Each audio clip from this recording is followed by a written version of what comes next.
శ్రీ సంగీతయోగిన్యై నమః. శ్రీ శ్యామాయై నమః. శ్రీ శ్యామలాయై నమః. శ్రీ మంత్రనాయికాయై నమః.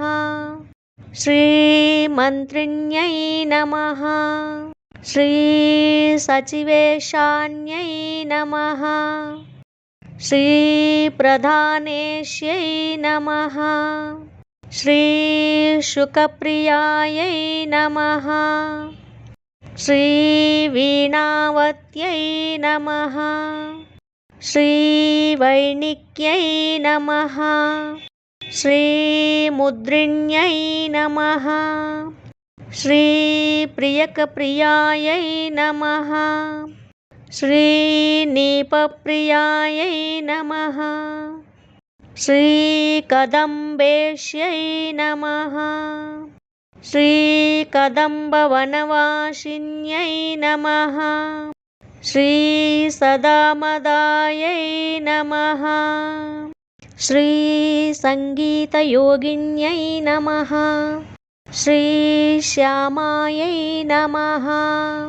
శ్రీ శ్యామలాయై నమః. శ్రీ మంత్రనాయికాయై నమః.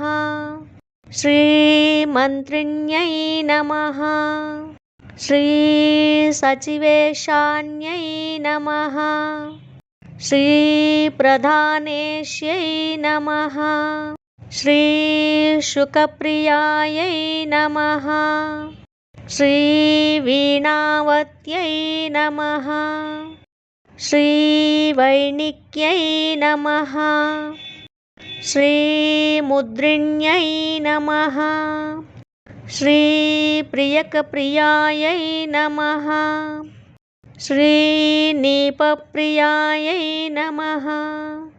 శ్రీ కదంబేశ్యై నమః. శ్రీ కదంబవనవాసిన్యై నమః. శ్రీ సదామదాయై నమః. ప్రతిరోజు పిల్లలతో ఈ శ్యామలాదేవి షోడశనామాలను చదివించినట్లయితే మంచి విద్యాబుద్ధులు సంక్రమిస్తాయి. ఓం శ్రీ శ్యామలాదేవ్యై నమః.